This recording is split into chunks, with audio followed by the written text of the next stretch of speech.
প্রতিটা বাড়িতেই চুরির বেশ কিছুদিন আগে বাপি হালদারের উপস্থিতি ছিল। যে কটা বাড়িতে চুরি হয়েছে সেই সব বাড়ির মালিকরাই নাকি বাড়ি বিক্রি অথবা ভাড়া দেওয়ার জন্য লোক খুঁজছিলেন। আর সেই সব বাড়িতে বাপি হালদার ভাড়াটে বা খরিদ্দার নিয়ে গিয়েছিল। কমলেশ সেনকে জিজ্ঞেস করতে তিনিও জানালেন যে সেন বাড়িতেও প্রমোটার নিয়ে বাপি হালদারই গিয়েছিল। কেমন যেন খটকা লাগছে না? আমার ধারণা বাপি হালদার এই অছিলায় পুরো বাড়িটা ভালো করে রেকি করত, তারপর সময় সুযোগ বুঝে কোনো সাগরেদ নিয়ে চুরি করতে ঢুকতো। আর একটা জিনিস যেটা গতকাল আমি ধরতে পারিনি, বাপি হালদারের চাবির রিংয়ে যে লোগো ছিল ওটা হচ্ছে দ্য পেট ক্লিনিং অফ ক্যালকাটার, অর্থাৎ ও এক সময় পশু চিকিৎসালয়ে কাজ করত। তাই বিশ্বাস কাকুর রুবি টুবিকে হ্যান্ডেল করা ওর পক্ষে কোনো কঠিন ব্যাপার ছিল না। শুধু সাথে হয়তো ওষুধ মেশানো মাংস খাইয়েছে। এটা বুঝতে পারার পর আমি কমলেশ বাবুর মারফত বিশ্বাস কাকুকে খবর পাঠিয়েছি এবং রুবি টুবিকে দ্রুত চিকিৎসা কেন্দ্রে নিয়ে যেতে বলেছি। আমি বললাম, তাহলে এখন বাপি হালদারকে ধরে জেরা করলেই হয়? দাদা বলল, হ্যাঁ, পুলিশকে তাই জানালাম। পুলিশ ওর খোঁজে বেরিয়েছে, কিন্তু আপাতত ওকে আর খুঁজে পাওয়া যাচ্ছে না। আমি বললাম, যাক, তাহলে একটা দিক ধরা গেল। বাবিকে খুঁজে পেলেই ওর থেকে আরো অনেক কিছু জানা যাবে। দাদা বলল, না রে, অত সহজ হবে না মনে হচ্ছে। চিঠি দুটো এসে আরো মাথা খারাপ করে দিল। এখনো অনেকগুলো রহস্য আছে যেগুলোর জট অত্যন্ত জটিল। আমি বললাম, সে তুমি ঠিক পারবে সব জট খুলতে। দাদা আমার কথার কোনো জবাব না দিয়ে ভাবুক মুখে নিজের ঘরে চলে গেল। আমিও হাজারটা চিন্তা মাথায় নিয়ে ঘুমাতে গেলাম, কিন্তু পরের দিন যে এই রহস্যের জট আরো জটিল হবে তা ঘুমানোর আগে টের পাইনি। পরের দিন ঘুম ভাঙতে দুটো খবর পেলাম, যার দরুন এই রহস্য যেন আরো ঘোলাটে আর জটিল হয়ে গেল। প্রথম খবর, ভোরে বাপি হালদারের মৃতদেহ সরোবর লেকের সামনে পাওয়া যায়। মর্নিং ওয়াক করতে আসা কিছু লোক লেকের বাইরে একটা রক্তাক্ত দেহ দেখে পুলিশে খবর দেয়। লোকটার গলায় খুর চালানো হয়েছে। পাড়ার কিছু লোক মৃতদেহ শনাক্ত করে। তার প্যান্টের পকেটে একটা চিঠি পাওয়া যায় যাতে লেখা, তদন্ত বন্ধ না করলে আরো অনেক মানুষ মরবে। আমাকে বৃথা খুঁজতে গেলে আরো অনেক মৃত্যু হবে। ইতি জয়ন্ত। দ্বিতীয় খবর, গতকাল রাতে সেন বাড়িতে মায়ার ওপর হামলা হয়েছে। মায়া ঘুমাচ্ছিল, হঠাৎ একজন এসে আচমকা ওর গলা টিপে ধরে। হাতের সামনে কাচের ভারী ফ্লাস্ক ছিল, সেটা দিয়ে মায়া আততায়ীর মাথায় আঘাত করলে সে গলা ছেড়ে দেয়, পালিয়ে যায়। কিন্তু সেন বাড়ি সিসিটিভি ক্যামেরায় আততায়ীকে তা ধরা যায়নি। কোনো এক অজ্ঞাত কারণে সেই সময়কার কোনো ফুটেজই দেখা যাচ্ছে না। পুলিশের ধারণা আততায়ী কোনো বিশেষ জ্যামার ব্যবহার করেছিল, যাতে যতক্ষণ সে ভেতরে ছিল সব ক্যামেরা অচল হয়ে পড়ে। সবচেয়ে আশ্চর্যের বিষয় হলো, মায়ার আঘাতে আততায়ীর চশমা ভেঙে সেখানে পড়ে গিয়েছিল। কমলেশ সেন জানালেন সেই চশমা নাকি জয়ন্তর। খবর দুটো পাওয়ার পর আমি আর দাদা তড়িঘড়ি করে সেনবাড়ি পৌঁছলাম। দাদা মায়ের মুখে পুরো ঘটনা শুনে থম মেরে গেল। তারপর আবার গোটা বাড়ি, বাগান এদিকে সেদিকে ঘুরতে শুরু করলো, যেন কিছু খুঁজে চলেছে। জয়ন্তর ঘর, লাইব্রেরি, হলঘর, কমলেশ বাবুর ঘর, অম্বরীশ বাবুর ঘর, সব ঘরে ঘোরাঘুরি শুরু করে দিল। এরপর বিশ্বাস কাকুদের বাড়ি থেকেও ঘুরে এলো। ফিরে এসে দাদা সোজা লাইব্রেরিতে গিয়ে হাতে করে কয়েকটা কাগজপত্র বের করে আনলো। অম্বরীশ সেনকে জিজ্ঞাসা করলো, আচ্ছা, আপনার অপ্রকাশিত কিছু গল্পের পাণ্ডুলিপি আমি সেদিন রাতে লাইব্রেরিতে পড়েছিলাম, যেগুলো আসন্ন বইমেলায় আপনি ছাপবেন বলে আলাদা তালিকা করে রেখেছেন, যেখানে 3টি গল্প ছিল, ভানুমতির অভিশাপ, যখন পড়বেন আর কেউ, আর ইন্দুমতির আশঙ্কা। এই গল্পগুলোর মধ্যে ইন্দুমতির আশঙ্কার শেষটা কি আপনি কমপ্লিট করেননি, নাকি সেটা অন্য কোথাও রেখেছেন? দাদার প্রশ্নে অম্বরীশ সেন একটু ভেবে নিয়ে জানালেন, না, ওটা এখনো শেষ করিনি। দাদা বলল, তাহলে একটা অনুরোধ করছি, এই 3টে পাণ্ডুলিপি আমি আমার কাছে রাখছি। সব মিটে গেলে আবার ফেরত দিয়ে দেব। আর আমি দুঃখিত যে আপনার অপ্রকাশিত লেখা আমি না বলে আগেই পড়ে ফেলেছি। অম্বরীশ সেন বললেন, সে ঠিক আছে, পড়েছো, বেশ করেছো, কিন্তু এই পাণ্ডুলিপিগুলোর জন্যই কি এত সব ঘটছে? মানে এগুলোর সাথে কি কোনো যোগ আছে নাকি? দাদা বলল, সেটা পরে বলবো, আপাতত এগুলো আমার কাছে থাক। এরপর আমরা সেনবাড়ি থেকে বেরিয়ে পড়লাম। দাদার মুখে লক্ষ্য করলাম অদ্ভুত এক ছটফটানি। দাদা সারা রাস্তায় আমার সাথে একটা কথাও বলল না। আমরা বাড়ি ফিরলাম বেলা 12টা নাগাদ। বাড়ি ঢুকেই ও সোজা নিজের ঘরে ঢুকে গেল। চেয়ারে হেলান দিয়ে মাথা সিলিংয়ের দিকে তুলে এক মনে চেয়ে রইল।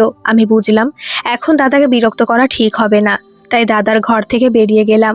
ঘর থেকে বেরোনোর সময় দাদা শুধু বলল, দরজাটা ভেজিয়ে দিয়ে যা। দাদাকে ওর মতো ছেড়ে দিলাম। এতদিন দাদার সাথে কতগুলো কেস তো দেখলাম, কিন্তু দাদাকে আগে কখনো এমন অবস্থায় দেখিনি। আজ ওর মুখটা দেখে বড্ড অসহায় মনে হলো। যা যা ঘটনা ঘটলো তাতে এই কেসের জট যেন আরও পাকিয়ে গেল। বাপি হালদারকে যখন চিহ্নিত করা গেল তখন ভাবলাম হয়তো ওকে জেরা করে কিছু পাওয়া যাবে, কিন্তু সেও মারা গেল। কে মারতে পারে ওকে? ওর সাথে যে ওই রাতে সেনবাড়ি গিয়েছিল সেই কি? বাপি পুলিশের কাছে ধরা পড়লে তার নামও ফাঁস হয়ে যাবে, এই ভয়ে কি সে বাপিকে সরিয়ে দিল? দাদা ওর ঘর থেকে বেরোলো দুপুর 1:30 নাগাদ। বেরিয়ে সে আমায় বলল, বাবু আমি এখন বেরোচ্ছি, আসতে দেরি হবে। আর শোন, আমার অনুমান ঠিক ছিল, বাপি হালদার মারা যাওয়ার পর ওর বাড়িতে পুলিশ তল্লাশি চালিয়েছিল। অনেক দামি দামি চুরির মাল পাওয়া গেছে ওর বাড়ি থেকে, এমনকি সেন বাড়ির সে হারিয়ে যাওয়া পরীর মূর্তিটাও পাওয়া গেছে ওর বাড়িতেই।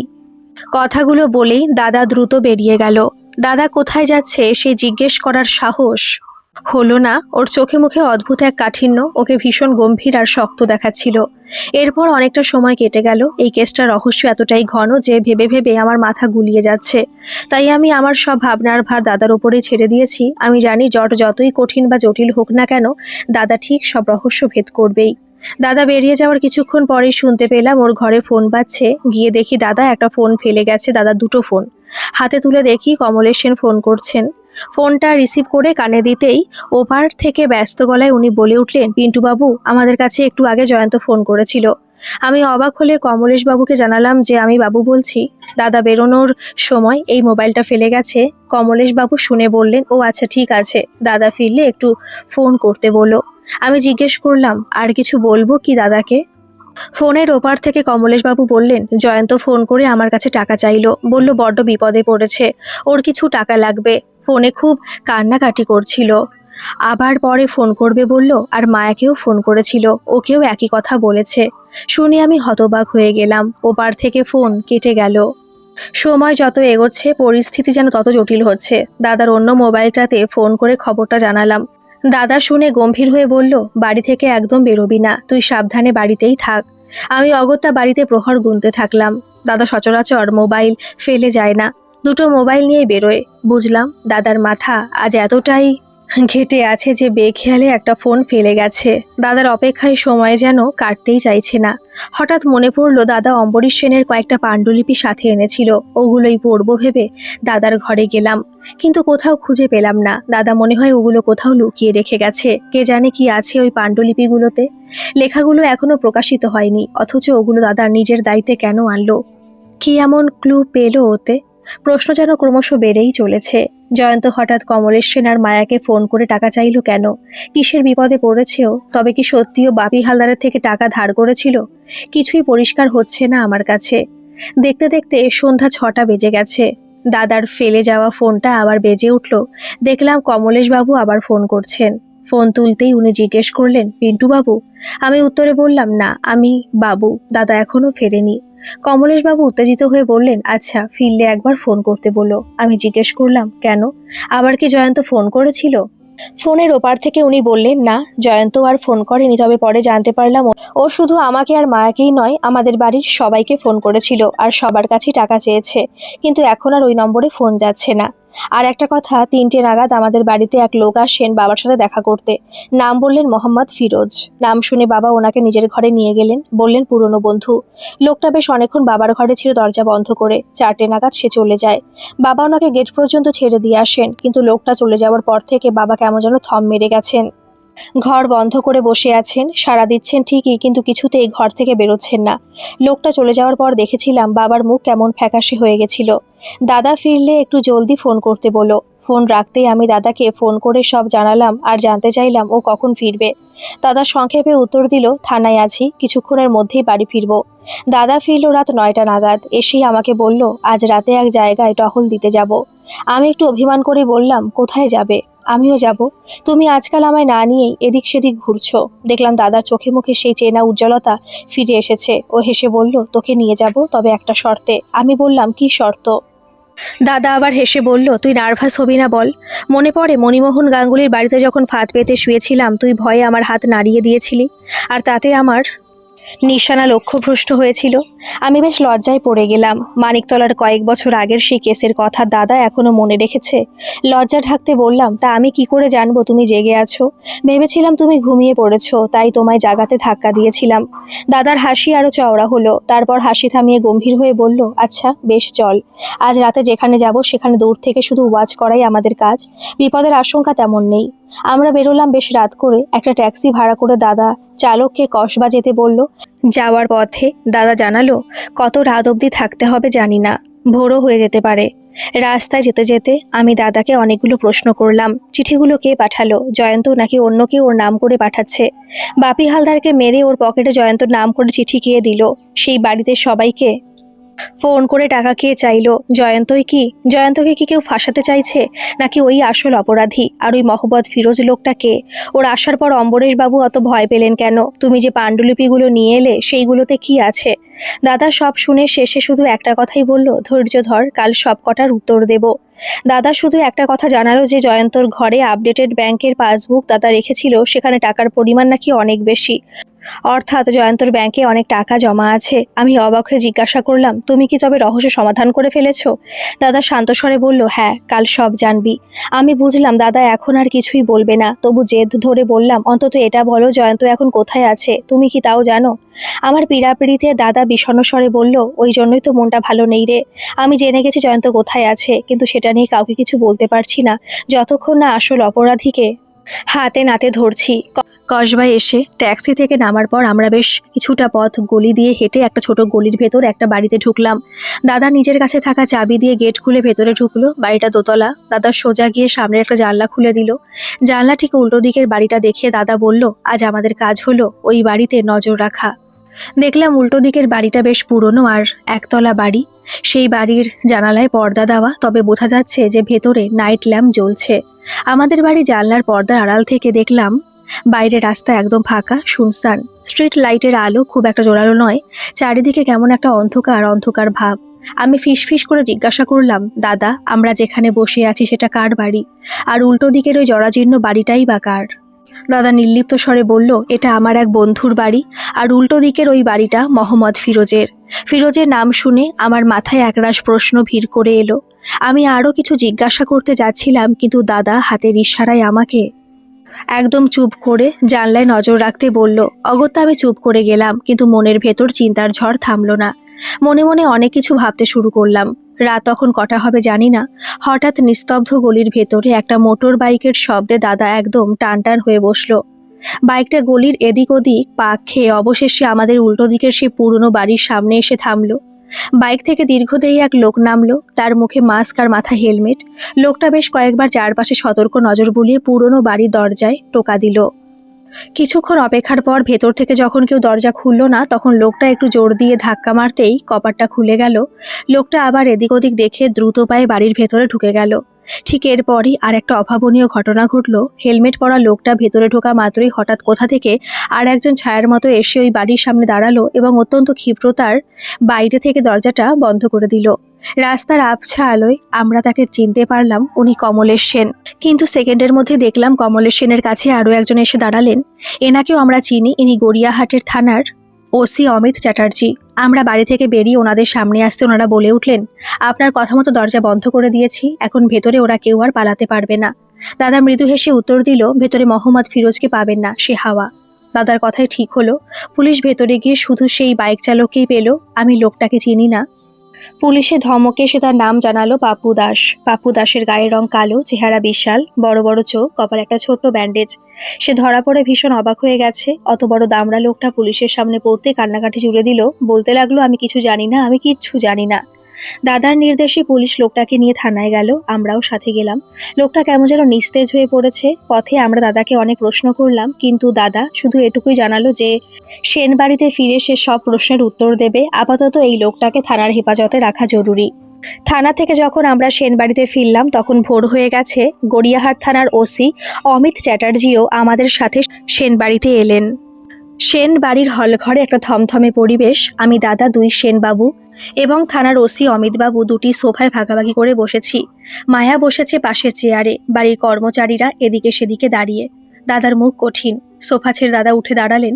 তারপর সেনবাড়ি লোকেদের উদ্দেশ্যে বললেন, সেদিন রাত্রে ঠিক কি হয়েছিল সেটা আপনাদের মধ্যে কেউ কি কিছু বলবেন নাকি আমিই বলবো? সবার মুখে কৌতূহলের ছাপ, কিন্তু কেউ কোনো কথা বলল না। দাদা এবার অম্বরীশ সেনকে সরাসরি জিজ্ঞেস করলেন, অম্বরীশ বাবু, আপনি কি কিছু বলবেন? অম্বরীশ বাবু অবাক হয়ে বললেন, আমি কি বলবো? যা বলার তো আগেই বলে দিয়েছি। লক্ষ্য করলাম কথাটি বলতে গিয়ে অম্বরীশ বাবুর গলা ঈষৎ কেঁপে গেল। দাদা একটা দীর্ঘশ্বাস ফেলে বললেন, ঠিক আছে, শুরু থেকে তাহলে আমিই বলছি। দাদা একটু মনে মনে গুছিয়ে নিয়ে বলতে শুরু করলো, সেদিন রাত্রে আপনাদের বাড়িতে দুজন পেছনের রাস্তা দিয়ে ঢুকেছিল। তাদের মধ্যে একজন বাপি হালদার, সেটা আমরা জানি, কারণ পুলিশ ওর বাড়ি থেকে চুরির মাল খুঁজে পেয়েছে। আর একজন সম্ভবত সে যাকে আমরা একটু আগে থানার হেফাজতে রেখে এসেছি, পাপু দাস, কারণ তার জুতোর ছাপ এবং বাপির সাথে তাকে প্রায় সবসময় দেখা যেত বলে পুলিশের তদন্তে উঠে এসেছে। এছাড়াও তাকে সন্দেহ করার অন্য একটা কারণ আছে, সেটা পরে বলছি। এখন প্রশ্ন হচ্ছে যে দুটো জোড়া জুতোর ছাপ পাওয়া গেছে, দুটি বড়, কিন্তু বাপি হালদারের পায়ের পাতা অত বড় নয়। এর কারণ হলো বাপি হালদার বড় জুতো পরে ইচ্ছা করে চুরি করতে আসতো, সে চতুর ছিল যাতে ধরা না পড়ে। আমি নিজে বাপি হালদারের বাড়ি গিয়ে একজোড়া বড় জুতো দেখতে পেয়েছি, অথচ ওর বাড়িতে সেই বড় জুতো পরার মতো মানুষ কেউ নেই। আর বাপি হালদারের বাড়িতে আরো দুটো জিনিস পেয়েছি। কি সেটা বলার আগে আমি একটা জিনিস জিজ্ঞেস করতে চাই। দাদা আবার অম্বরীশ সেনের চোখের দিকে চোখ রেখে প্রশ্ন করলেন, দুটো চোর এলো পেছনে দরজা দিয়ে, আর ধরে নিলাম আপনাকে মেরে অজ্ঞান করে তারা ওই পথেই বেরিয়ে গেল, কিন্তু এর মধ্যে জয়ন্ত গেল কোথায়? অম্বরীশবাবু আমতা আমতা করে বললেন, জয়ন্ত তো বেরিয়ে গিয়েছিল 3:30 নাগাদ। দাদা মুখ কঠিন করে বললেন, না, জয়ন্ত বেরিয়ে কোথাও যায়নি। মেইন গেট থেকে যে বেরিয়েছিল সে হলো বাপি হালদার। আমরা সবাই অবাক হয়ে গেলাম দাদার মুখে এটা শুনে। কমলেশ সেন বাধা দিয়ে উঠলেন, কিন্তু ক্যামেরাতে চেক করে যে দেখলাম জয়ন্ত বেরিয়েছিল রাতে। দাদা বললেন, সেদিন রাতে ভীষণ বৃষ্টি হয়েছিল। বৃষ্টির মধ্যে একজনকে আমরা ক্যামেরায় বাড়ির গেট থেকে হেলমেট পরে বেরিয়ে চাবি দিয়ে বাইক স্টার্ট করে বেরিয়ে যেতে দেখেছিলাম। লোকটার পরনে জয়ন্তর রেইনকোট ছিল, হেলমেটে মুখ ঢাকা ছিল, বাইকটিও ছিল জয়ন্তর। আমার মনে হয় বাপি আর জয়ন্ত চেহারা অনেকটা এক, তাই একই চেহারার মানুষকে দেখে জয়ন্ত ভেবে ভুল করাটা স্বাভাবিক। আমি এতটা নিশ্চিত হয়ে বলতে পারছি কারণ ক্যামেরায় দেখা সেই রেনকোট আর হেলমেট আমি বাপি হালদারের বাড়িতে পাই। বাপি হালদারের স্ত্রী জানায় ওগুলো তার স্বামীর নয়। দাদার কথাগুলো শুনে আমাদের সবার মাথা যেন ঘুরতে লাগলো। আমার মনের ভেতরে প্রশ্নটা নিজের থেকে মুখ দিয়ে বেরিয়ে গেল, তাহলে জয়ন্ত কোথায় গেল? দাদা বলল, ঠিক, তাহলে এখন প্রশ্ন হলো, জয়ন্ত কোথায় গেল? জয়ন্ত কোথায় গেল তা জানার জন্য সবার কৌতূহল এখন আকাশ ছোঁয়া। সবার চোখে মুখে এখন বিস্ময়। দাদা বলল, আশা করছি সবার মনে আছে যে আমরা ঘটনার পরের দিন দুটো চিঠি পাই। একটা হুমকি চিঠি যেটা আমার বাড়ি থেকেও পাঠায়, আর একটা চিঠি সেনবাড়ি লেটার বক্সে। অপরাধী চায়নি যে তদন্ত হোক, সেই কারণে সে আমাকে আর বাবুকে হুমকি দিয়ে আমাদের বাড়িতে চিঠি দেয়। কিন্তু সেন বাড়িতে যে চিঠিটা আসে তাতে লেখা ছিল কোনো কিছু খুঁজে পাওয়ার কথা। সেখানে লেখা ছিল ওরা দুজনে থাকলে জিনিসটা খুঁজে নেবে, তাই ওদের সরাতে আলাদা খরচ লাগবে। দাদা থামলেন, তারপর আবার বলল, সেনবাড়িতে চিঠিটা আসার পর এটা আবিষ্কার হয় যে সেনবাড়িরই কোনো একজন মানুষ এই বিষয়ে অবগত, কারণ অপরাধী সরাসরি সেনবাড়ির কাউকেই চিঠিটা লিখেছে এবং দুজনকে সরানোর জন্য টাকা চেয়েছে। আমি শুরুতে ভেবেছিলাম দুজনকে সরানো মানে হয়তো আমাকে আর বাবুকে সরানোর কথা বলা হচ্ছে, কিন্তু খুঁজে নেওয়ার কথাটাই আমার মাথায় কেমন যেন খটকা লাগলো। কি এমন জিনিস খোঁজার কথা লেখা আছে ওতে? সব দিক থেকে ভাবতে ভাবতে হঠাৎ করে একটা ভাবনা মাথায় এলো, কোনো কিছু খোঁজার ব্যাপারে শুধু গোয়েন্দার কথাই বা আসবে কেন? কোনো কিছু খুঁজে বের করার কাজে মানুষের পাশাপাশি কুকুররাও ভীষণ দক্ষ। তাই চিঠিতে যে দুজনের কথা লেখা ছিল সেটা আমি আর বাবু না হয়ে বিশ্বাস কাকুদের রুবি টুবিও তো হতে পারে। দাদা একটু থামলেন, কেউ কোনো টু শব্দ পর্যন্ত করছে না, যেন সবাই দাদাকে সুযোগ করে দিয়েছে তার ধারালো মস্তিষ্ক দিয়ে জটগুলো একে একে কেটে আলাদা করে পরিবেশন করার জন্য। সবার মতো আমার মনের অবস্থাও তথৈবচ, কিন্তু মনে মনে দাদার জন্য আমার গর্বে বুক ফুলে উঠল। দাদা যে এত সূক্ষ্মতার সাথে বিষয়গুলোকে পর্যবেক্ষণ করেছেন তা সত্যি আমায় বরাবরের মতো মুগ্ধ করেছে। দাদা আবার বলতে শুরু করলেন, ঘটনার পরের দিন রাত্রে আমি যখন নিজের মতো তদন্ত করে বের করলাম যে বাপি হালদার চুরি করতে ঢুকেছিল এবং সেই কথা সেনবাড়ি ও পুলিশ দুই জায়গায় খবর দিলাম, ঠিক তার পরের দিন সকালেই বাপি হালদার মারা গেল। কারণ পরিষ্কার বাপি ধরা পড়লে আসল অপরাধী ধরা পড়ে যাবে, তাই মেন কালপ্রিট বাপিকে রাস্তা থেকে সরিয়ে দিল। আর এই মেন কালপ্রিট হলো অম্বরীশ বাবু। আমরা সবাই যেন ছিটকে গেলাম। হল ঘরে থমথমে আমেজে চঞ্চলতা দেখা দিল, সবার চোখ যেন বিস্ফারিত। শুধু অম্বরীশ বাবুর মুখে উত্তেজনার ছাপ। তিনি মুখে কিছু বলছেন না ঠিকই, কিন্তু তার মুখ টকটকে লাল হয়ে উঠেছে। কমলেশ সেন চিৎকার করে উঠলেন, এসব কি বলছো তুমি পিন্টু? তোমার কোথাও ভুল হচ্ছে। দাদা গলার স্বর উঁচু করে বললেন, আমার একদম কোথাও ভুল হচ্ছে না। কমলেশ বাবু নিজের বাবার দিকে ফিরে বললেন, কি হচ্ছে বাবা? কি সব বলছে পিন্টু বাবু? ওর কথার কোনো উত্তর না দিয়ে মাথা নিচু করে বসে রইলেন অম্বরীশ সেন। কারণ হয়তো তিনিও বুঝতে পেরেছেন যে আমার দাদা পুরো বিষয়টাই ধরে ফেলেছে। দাদা পায়চারি করতে করতে আবার বলতে শুরু করলো, সেদিন শুধু বাপি হালদারই খুন হয়নি। বাপিকে লোক দিয়ে খুন করার আগে উনি লোক দিয়ে মায়াকেও ভয় দেখানোর চেষ্টা করেছিলেন। যে লোকটা মায়াকে গলা টিপতে এসেছিল সেই হচ্ছে পাপ্পু দাস, যে এখন থানায়। মায়া তাকে কাচের ভারী ফ্লাস্ক দিয়ে আঘাত করায় তার কপাল ফেটে গিয়েছিল, যে কারণে পাপ্পুর কপালে ব্যান্ডেজ। আর পাপ্পুকে আমরা ক্যামেরাতে দেখতে পাইনি, তার কারণ অম্বরীশ বাবুই সেই নির্ধারিত সময় ক্যামেরা বন্ধ করে রেখেছিলেন। আমি আপনাদের বাড়িতে খুঁজে দেখেছি, সব ক্যামেরার অ্যাক্সেস পয়েন্ট অম্বরীশ বাবুর ঘরের সাথে লিঙ্ক করা। তাই সেই লিঙ্কটি তিনি খুলে দিয়েছিলেন এবং পাপ্পু পালিয়ে যাওয়ার পর আবার লাগিয়ে দিয়েছিলেন। সবাই অবাক চোখে দাদাকে একবার আর অম্বরীশ বাবুকে দেখতে লাগলো। মায়াকে দেখলাম করুণ মুখে বসে বোঝার চেষ্টা করছে কি চলছে এখানে। ওর চোখে মুখে শুধু জয়ন্ত কোথায় এই বিস্ময় লেগে আছে। দাদা বলতে থাকলো, একটা জিনিস ভাবার বিষয় ছিল, অপরাধী কেন বারবার চিঠিতে জয়ন্তর নাম লিখে তাকে অপরাধী বানানোর চেষ্টা করছিল? কেন সে জয়ন্ত চশমা ব্যবহার করে তাকে সব দোষের ভাগী করতে চাইছিল? কারণ সে নিজেকে আড়াল করতে চাইছিল। সে চেয়েছিল সবাই যেন জয়ন্তকে দোষী ভাবে। অম্বরীশবাবু যে এসব করছিলেন তা বুঝতে পেরেছিলাম, কারণ চুরির দিন বাড়িতে উনিই ছিলেন। উনি সম্ভবত অনেক কিছুই জানেন ভেবে ওর ওপর আমার সন্দেহের নজর ছিল। কিন্তু জয়ন্তর সাথে ওর কিসের শত্রুতা সেটা কিছুতেই বুঝতে পারছিলাম না। তবে মাথা খাটিয়ে আর সূক্ষ্ম পর্যবেক্ষণ করে অবশেষে সেটাও পরিষ্কার হয়ে গেল। তাই ওনাকে জিজ্ঞেস করলাম, ওর লেখা ইন্দুমতির আশঙ্কা উপন্যাসটির শেষ অংশকে উনি অন্য কোথাও রেখেছেন? উনি জানালেন ওটা এখনো শেষ হয়নি, কিন্তু আমি আপনাদের বলছি ওই নামে কোনো লেখাই ওর ড্রয়ারে ছিল না। ওটা আমি বানিয়ে একটা টোপ দিয়েছিলাম, যেটা উনি ধরতে পারেননি। অর্থাৎ উনি নিজের লেখার সম্পর্কে কোনো খোঁজই রাখতেন না, কারণ ওর লেখার মতো সামর্থ্যই নেই। বাবু যখন ওর কাছে অটোগ্রাফ চেয়েছিল তখন দেখেছিলাম পেন ধরতে গিয়ে ওর হাত সামান্য কাঁপছিল, এবং নিজের নামের সই করতে উনি অনেকটা সময় নিয়েছিলেন। সচরাচর আমরা যা করি না, নিজের অটোগ্রাফ আমরা ঝট করে সই করে দিতে পারি। অর্থাৎ অম্বরীশ বাবুর লেখাগুলো ওর না, লেখাগুলোর আসল লেখক জয়ন্ত। দাদা কথাগুলো ঝড়ের বেগে বলে থামলো, কিন্তু সেই ঝড়ে ততক্ষণে হল ঘরে থাকা প্রতিটা মানুষ নড়ে চড়ে উঠেছে। অম্বরীশ সেন কাঁপা কাঁপা গলায় বলতে গেলেন, না, ওগুলো আমারই লেখা। কিন্তু দাদা খানিকটা ধমকের সুরেই ওনাকে থামিয়ে দিয়ে বলল, একদম মিথ্যে কথা বলবেন না। এখনই যদি লেখাগুলো থেকে দুটো প্রশ্ন করি আপনি উত্তর দিতে পারবেন না। অম্বরীশ সেন চুপ হয়ে গেলেন। তিনি বুঝতে পেরেছেন যে দাদা তার সব সত্য ধরে ফেলেছেন। দাদা অম্বরীশ সেনের দিকে তীক্ষ্ণ চোখে চেয়ে বলল, আপনি শুধু লেখাই চুরি করেননি, আরও বড় অপরাধ করেছেন। জয়ন্তকে মেরে বাপি আর পাপ্পুর সাহায্যে আপনি ওকে বিশ্বাস কাকুর বাগানে পুঁতে রেখেছেন। দাদার কথাটা যেন হল ঘরে বোমার মতো ফাটল। কমলেশ সেন আর মায়াদেবী দুজনেই একসাথে বিস্ফারিত চোখে বলে উঠলেন, কি বললে? দাদা গলার স্বর নামিয়ে শান্তভাবে বলল, হ্যাঁ, জয়ন্ত আর নেই। ওকে বিশ্বাস কাকুদের বাগানে মাটি চাপা দেওয়া হয়েছে। কমলেশ সেন অবাক বিস্ময় নিজের বাবার দিকে তাকিয়ে প্রশ্ন করলেন, কি বলছেন পিন্টু বাবু? বাবা, এটা কি সত্যি? দেখলাম অম্বরীশ সেন নীরবে মাথা নিচু করে রইলেন। ওদিকে মায়াদেবী হাউ হাউ করে কাঁদতে শুরু করলেন।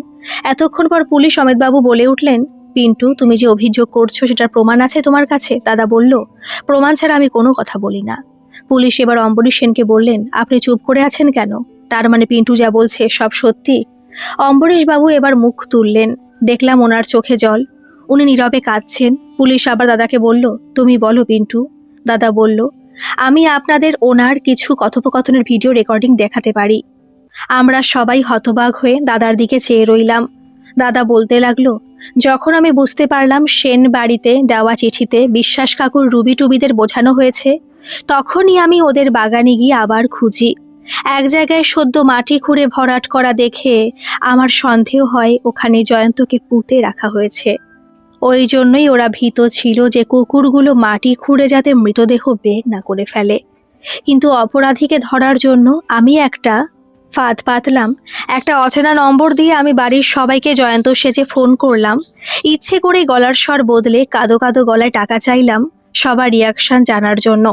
সবাই ফোনে হাপিত্যেশ হয়ে জয়ন্ত কোথায় জানার জন্য আগ্রহ দেখালো, কিসের বিপদ জানতে চাইলো, কেন টাকা লাগবে জানতে চাইলো। কিন্তু সবার রিয়াকশন স্বাভাবিক হলেও অম্বরীশ সেন অদ্ভুত আচরণ করলেন। উনি বিশ্বাসই করতে পারলেন না যে জয়ন্ত ফোন করতে পারে।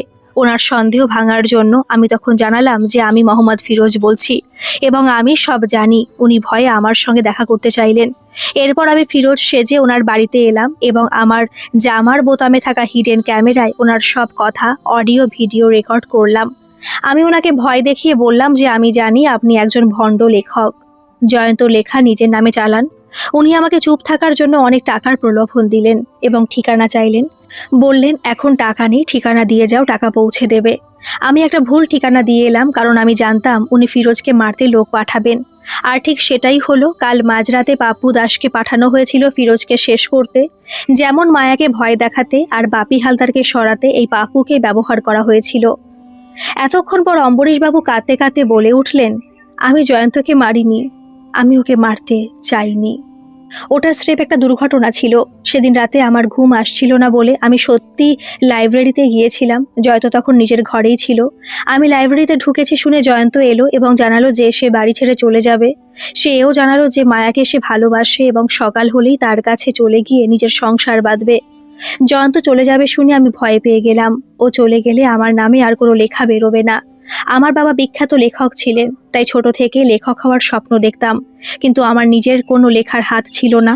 জয়ন্ত বড় হওয়ার পর যখন দেখলাম ওর অসাধারণ লেখনী শক্তি, আমি লোভ সামলাতে না পেরে ওর লেখাগুলো নিজের নামে ছাপতে শুরু করলাম।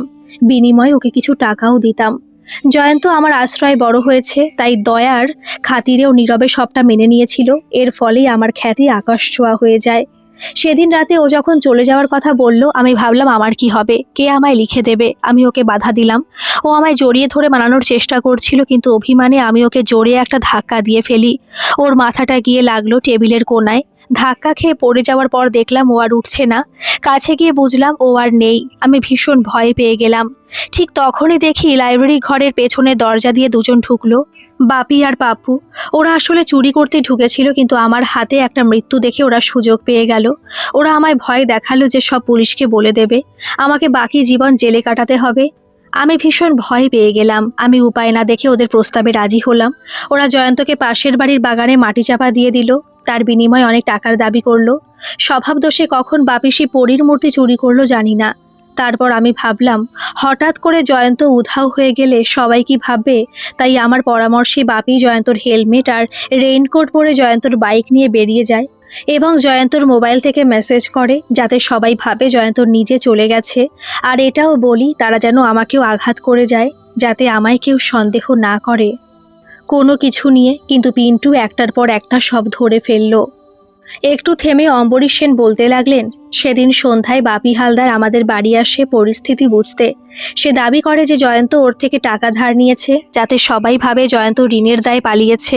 কিন্তু বাপি যখন দেখলো পিন্টু এই কেসে ঢুকেছে, ও ভয় পেয়ে পিন্টুর বাড়িতে হুমকি চিঠি দেয়। আমাদের বাড়িতে যে চিঠিটাও দিয়েছিল তাতেও রুবি টুবিকে, মানে কুকুর দুটোকে সরিয়ে দেওয়ার কথা লিখে টাকা চায়। কিন্তু যখন বুঝলাম পিন্টু বাপিকে ধরে ফেলেছে, তখন আমি আর পাপ্পু দুজনেই ভীষণ ভয় পেয়ে গেলাম। পাপ্পু আমার সাথে ফোনে যোগাযোগ করে জানালো যে ও নিজেই বাপিকে সরিয়ে দেবে। আমি তখন ওকে বলি আমাদের বাড়িতে এসে যেন ও মায়াকেও একটু ভয় দেখায় এবং জয়ন্তর চশমার মতো একটা চশমা সেখানে ফেলে আসে। পাপ্পু জানতো জয়ন্ত ঠিক কী ধরনের চশমা ব্যবহার করত, তাই সে হুবহু একই রকম চশমা জোগাড় করে মায়ের ঘরের সামনে ফেলে আসে, যাতে সবাই ভাবে জয়ন্তই এই কাজগুলো করছে। শেষে বাপিকে খুন করে পাপ্পু ওর পকেটেও জয়ন্তর নামে চিঠি রেখে দেয়, যাতে পুলিশের সন্দেহ জয়ন্তর ওপরই থাকে। একটু থামলেন অম্বরীশবাবু, তারপর ধরা গলায় বললেন, আমি জানি আমি অপরাধ করেছি, কিন্তু বিশ্বাস করুন আমি জয়ন্তকে মারতে চাইনি, ওটা শুধুই দুর্ঘটনা ছিল। দাদা আমার দিকে তাকিয়ে শান্ত গলায় বলল, চল বাবু, আমাদের কাজ শেষ। এখন পুলিশ আছে, ওরাই বাকিটা বুঝে নেবে। রাস্তায় বেরিয়ে দেখলাম দাদার মুখ ভারী। ও হনহন করে হাঁটছে। জানি কেস সমাধান করার পর ওর মনের ওপর প্রভাব পড়ে।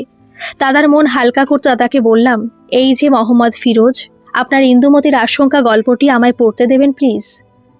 আমার কথা শুনে দাদা মৃদু হাসলো। এই রহস্যমূলক গল্পটি আপনাদের কেমন লাগলো অবশ্যই কমেন্টে জানাবেন, আর ভালো লাগলে একটা সাবস্ক্রাইব করে আমার পাশে থাকবেন। ধন্যবাদ।